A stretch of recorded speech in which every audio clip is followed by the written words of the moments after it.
Could somebody please make it make sense?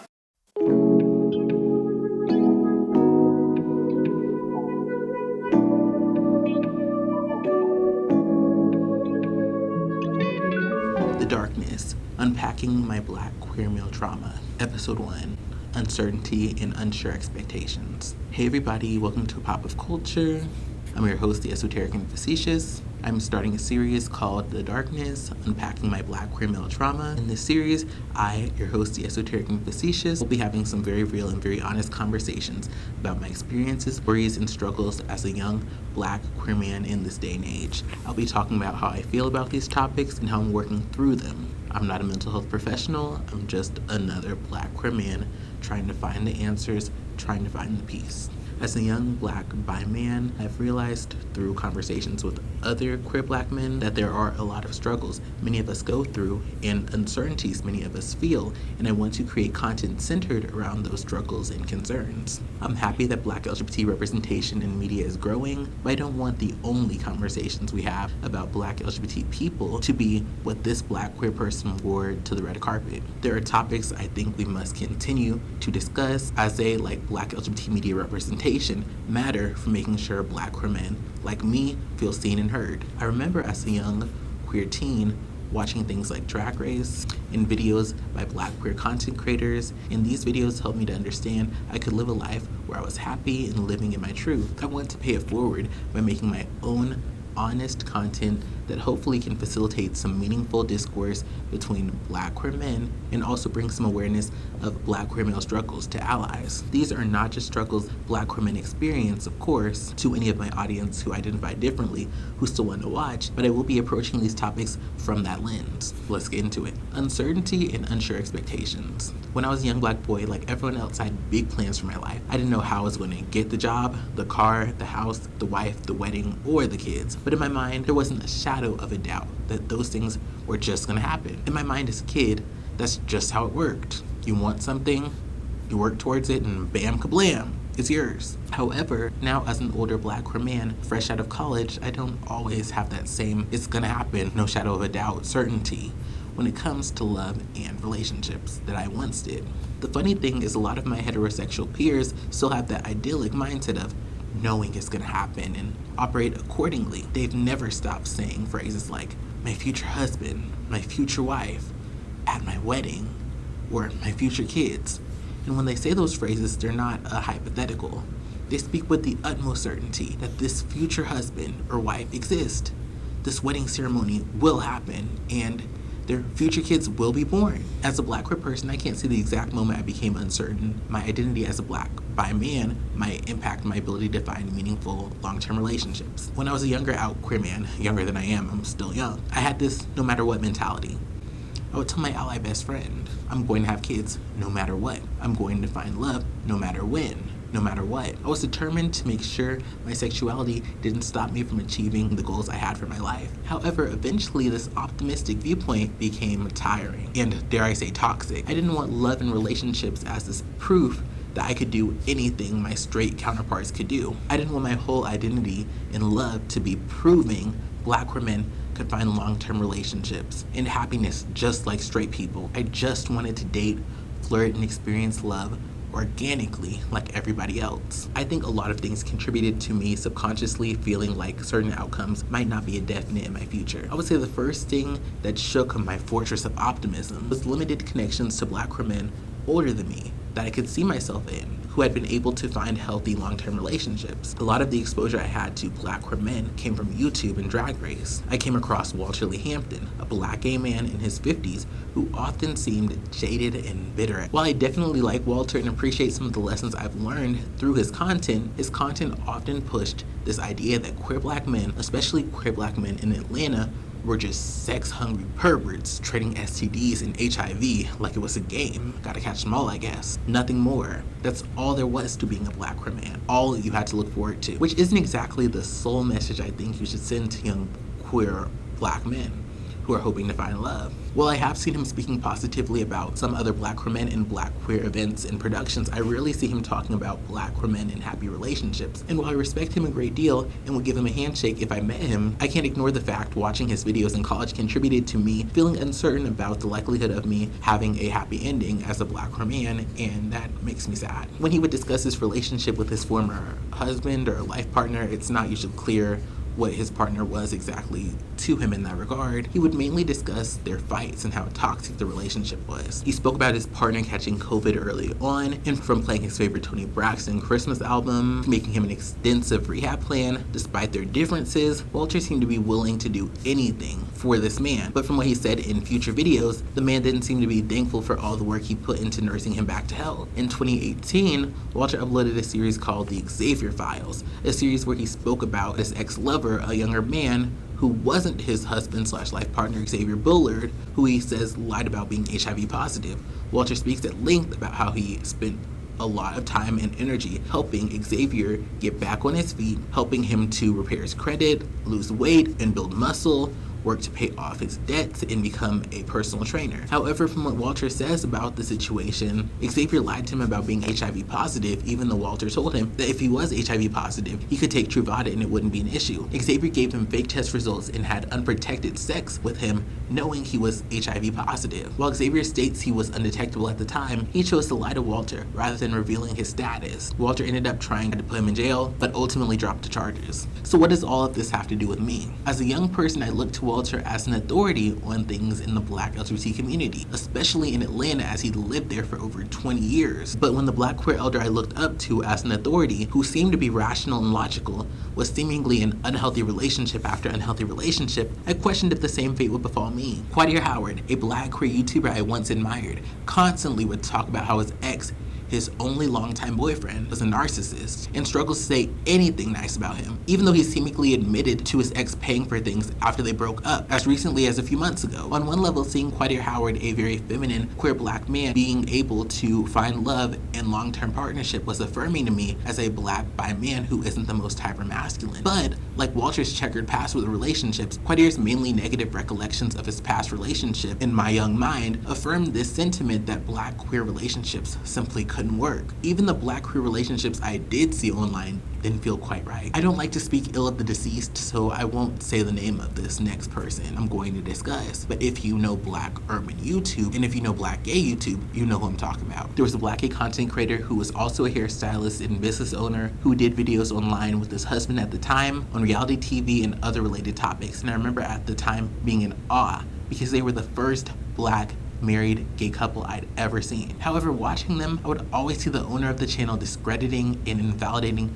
the emotions of his spouse on camera, and it didn't feel right. While I was glad to see a married Black queer couple, seeing the married couple wasn't much better than seeing Walter or 𝑭𝒐𝒍𝒍𝒐𝒘𝑴𝒆, as their relationship seemed no more steady than those of the men who had been in relationships that hadn't worked out. After this now deceased YouTuber divorced his ex, he became vocal about the abuse that was going on behind the scenes, and as a young Black queer man, I felt weird. Where was the Black queer couple I could look at and say, that's what I want? A relationship between Black queer men I could see myself in, that was healthy. A question I still ask myself at times. Unlike my straight peers who could point to countless examples of straight relationships that at least on the outside looked healthy, I struggle to think of any healthy Black queer relationships I saw. And the funny thing is, it seems many folks in the community don't even care about seeing that representation. I see Black queer couples that don't seem happy in the slightest getting tons of engagement on social media, on their looks alone, getting praised for being representation, when they look like they want to rough each other up when the camera turns off. And it's weird.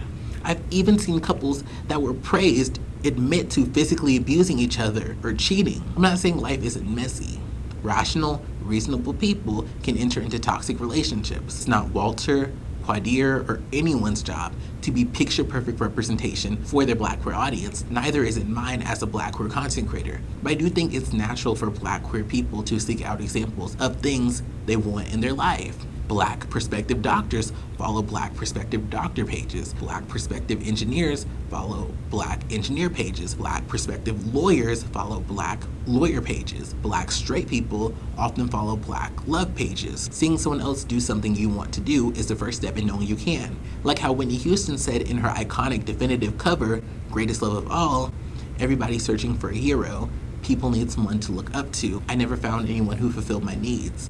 A lonely place. For me, I learned to depend on me. As a Black queer man, I'm trying to learn to not rely on representation from others as proof that Black queer love can exist, but having struggled to find Black queer couples in healthy relationships, I often exist in this weird space. On one level, I hope that I can find that in my future, but on the other hand, because of the lack of representation of healthy Black queer relationships I can see myself in, they feel like a mirage, like a four-leaf clover. Do they exist? Yes. But are they easy to find? It would seem no, based on my limited experiences and perspective. I often ask myself the hard question, what makes me different when I look at struggle love and the lack of love I see a lot of Black queer men experiencing? What makes me different that I could find meaningful long-term relationships while they couldn't? If they're that relatable to me, shouldn't I share their outcomes? Especially when you see folks decades older than you on the same apps you are and asking the same questions you have about love, longing for the same things you're seeking. One of the phrases I keep using is relationships I can see myself in, and that's because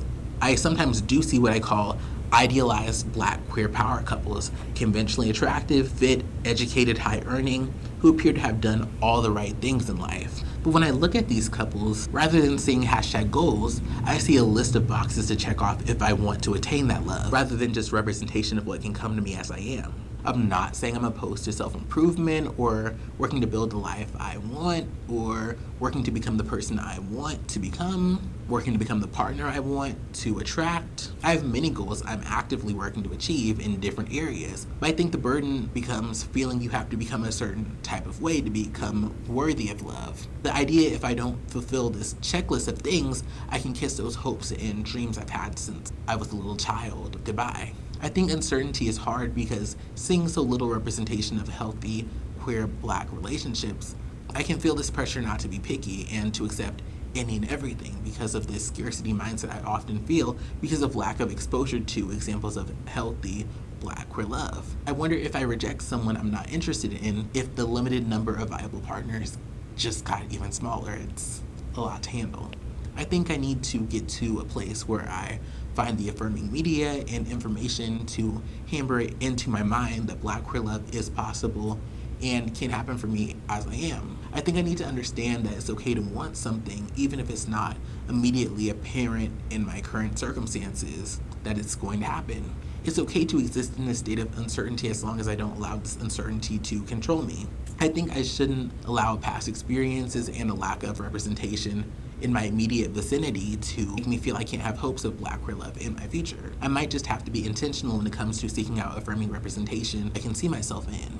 Just because it's not in my vicinity, it doesn't mean it's not present. Now I'm gonna get a little deeper into this. I'm going off script, so let's get into it. I haven't shared this on my channel yet, but I just wanted to talk about it because I know that there's probably other queer people who have felt this, but I'm somebody who has a sister very close in age to me and cousins who are very close in age to me. And one of the things that I've noticed, I guess, with us going to college and getting older is this weird feeling I felt. Because, you know, when you're cousins and you are at the holidays and you sit down and chat with people, everyone's asking, oh, who's, you know, dating who you seeing, you know, you see anybody, et cetera, et cetera.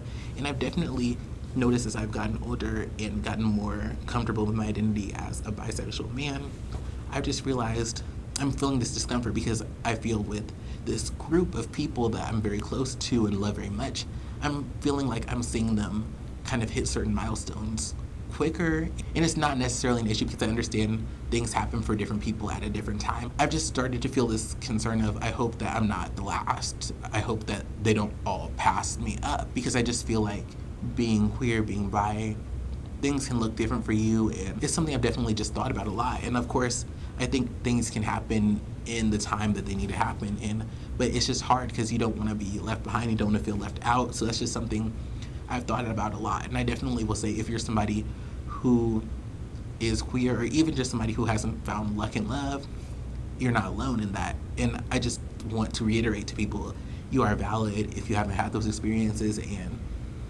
it's okay if things aren't going as quickly for you as other people. I think we all just have to trust the process of our life in relation to our circumstances and surroundings, and also try to keep ourselves open, and also in the ways we can position ourselves to be open to that, whether that be being on a dating app or going to different spaces where people are meeting and gathering. I understand now that people like 𝘎𝑑𝒄𝒕, people like 𝑭𝒐𝒍𝒍𝒐𝒘, they're also flawed individuals who are working through their own trauma and working through their own experiences with constraints and circumstances. So their experiences are valid and their perspectives are valid, but I shouldn't allow their experiences or their stories to make me feel I can't have success in love, and y'all shouldn't either.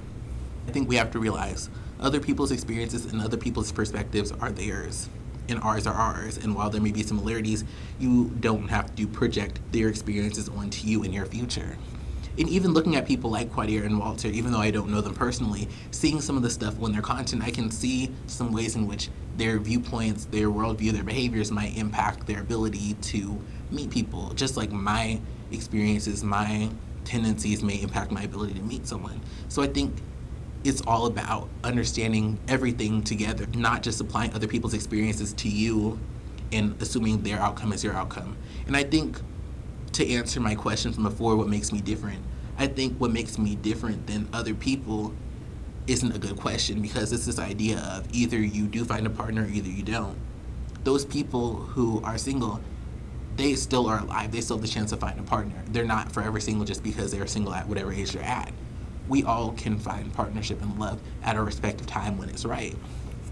So it's not really an idea of what makes me different than them, of this idea of partnership is this exclusive club that only certain people can get in. It's more so, I guess, us all finding the ways that we will be able to find and connect with an ideal partner who's healthy for us, finding that partner and building that relationship at the time that is appropriate for us when we're ready for it.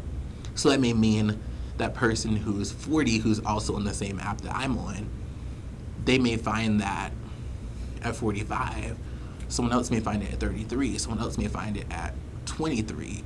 Each of their journeys is valid, and no journey is better than the other. It's just one happened at a different age, but there's also other factors like career and family and education and things that impact that. So that person who finds that at 40, there may be certain instances in their life that made it where that love or relationship presented itself at that age rather than at that other age. Everything's different for everybody, so I guess that's how I'm feeling on that. How do y'all feel? What are your experiences? What topics would you like me to cover in this series? Are there ways you can relate if you are in the community, if you're not in the community? And I think some of this is just being a young person and working through these things as a young person, things all of us go through as young people. So any comments, any words of wisdom? Thanks so much for watching. Have a wonderful day. Love y'all. Bye-bye. Thanks for watching. Like this video if you like this video. Let me know if you agree or disagree with the points I made in the comments below. If you enjoyed this content, definitely like, comment, subscribe, and share. That way, even if YouTube isn't pushing my content, those who resonate with it are sharing it so it can connect with others who would enjoy it. Those are some easy, free ways to support a pop of culture. If you want to support this show financially, feel free to send a tip to my Cash App or buy me a cup of coffee, both linked below. All who donate will be featured in the credits of my long-form commentary and cover videos. There are 2 playlists that are going to pop up, one where you can binge watch my covers and one where you can binge watch my commentary. Enjoy. Bye-bye.